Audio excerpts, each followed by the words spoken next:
Bonjour, Monsieur Michel Bernier. Depuis 1990, vous êtes enseignant à l'École polytechnique, membre de l'HRI depuis au moins plus de 36 ans, une sommité dans l'efficacité énergétique, dans l'énergie solaire, dans la géothermie. Vous avez été président du chapitre de Montréal dans les années 2000-2001 et en 2017, vous avez eu l'honneur de recevoir le Fellow de l'HRI.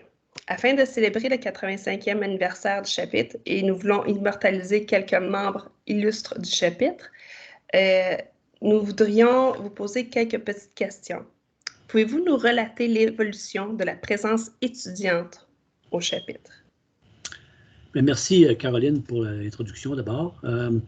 Bon, il faut savoir que lorsque je me suis impliqué au chapitre au début des années 90, il y avait relativement peu d'étudiants présents au chapitre.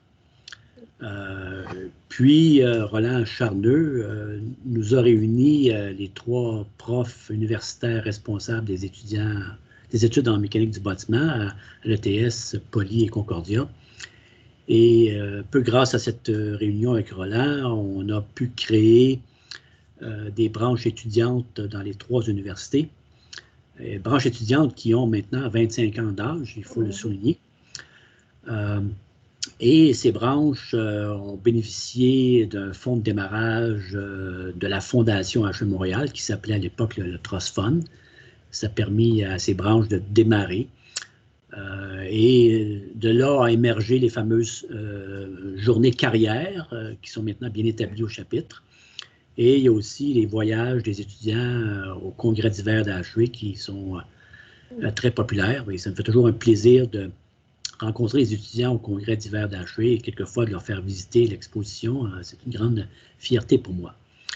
Quand, tu l'as dit, j'étais président au début des années 2000, il y avait quand même peu d'étudiants présents au souper conférence. Et à l'exécutif, avec d'autres membres de l'exécutif, on a proposé des rabais à offrir aux étudiants pour les soupers. Ça a été accueilli froidement par certains, parce que, il faut dire qu'à l'époque, les finances du chapitre n'étaient pas aussi bonnes que maintenant. Okay? Et les gens voyaient ça plutôt comme une dépense, j'allais dire inutile, c'est un peu exagéré. Mais moi, j'ai fait valoir avec d'autres que c'était plutôt un investissement. Et finalement, on a eu gain de cause et le chapitre a subventionné les soupers aux étudiants. Et ça a été une grande réussite. Depuis ce temps-là, il y a beaucoup d'étudiants qui se présentent au chapitre et personnellement, je suis assez fier de cette réussite. Ça a amené beaucoup d'étudiants au chapitre et ça amène encore beaucoup d'étudiants au chapitre. Ça a permis de dynamiser le chapitre. Et ça a été maintes fois souligné par les dignitaires d'HE qui venaient au chapitre de Montréal lors de leur visite au chapitre. Donc, je suis assez fier de ces succès pour tout ce qui s'appelle étudiants. Oui, parfait. Ça a permis aussi une certaine amalgame entre les deux aussi, voir le dynamisme maintenant de la mécanique du bâtiment vu des étudiants. Oui, tout à fait. Oui, tout à fait. Oui, oui. Vous êtes aussi bien impliqué dans les comités techniques de l'HRI. Est-ce que vous pouvez nous en parler un petit peu? Oui, en fait, ça c'est une autre grande fierté pour moi dans mon implication dans HRI, c'est à savoir l'implication dans les comités techniques. Bon, il faut savoir que quand on est prof, on fait évidemment un enseignement, le volet étudiant est bien important, mais on fait aussi de la recherche. Donc, dans le cadre d'HRI, j'ai eu l'occasion d'écrire des articles qui ont paru dans HRI Journal, dans HRI Transaction, etc. Et assez tôt dans ma carrière, je me suis impliqué dans les comités techniques.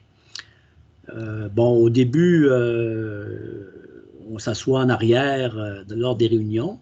Bon, il faut savoir d'abord que HRI a une très grande ouverture, à savoir qu'on peut participer à ces réunions-là. C'est libre, c'est entrée libre, donc c'est ce que j'ai fait au début. Donc, je m'assoyais en arrière pour assister aux délibérations. Et je suis intervenu à quelques reprises et quand on intervient dans ces comités techniques et quand ce qu'on dit a du sens, ben on nous implique assez rapidement dans le comité technique. Et de fil en aiguille, ben, on finit par être dans l'exécutif du comité technique et on aboutit à écrire certains passages du HE Handbook. Okay? Donc, tout ce cheminement s'est fait sur 10-15 ans. Okay? Et c'est un exercice très valorisant au point de vue scientifique, mais au point de vue aussi d'amitié et de rencontre. J'encourage, peut-être en terminant, c'est peut-être mon mot de la fin, j'encourage tout le monde à participer aux activités d'AHV et au comité technique. Ça vaut vraiment la peine. Très bon, M. Bernier. Merci beaucoup de votre dévouement et votre contribution indéniable à l'AHV. Merci beaucoup. Ça m'a fait plaisir.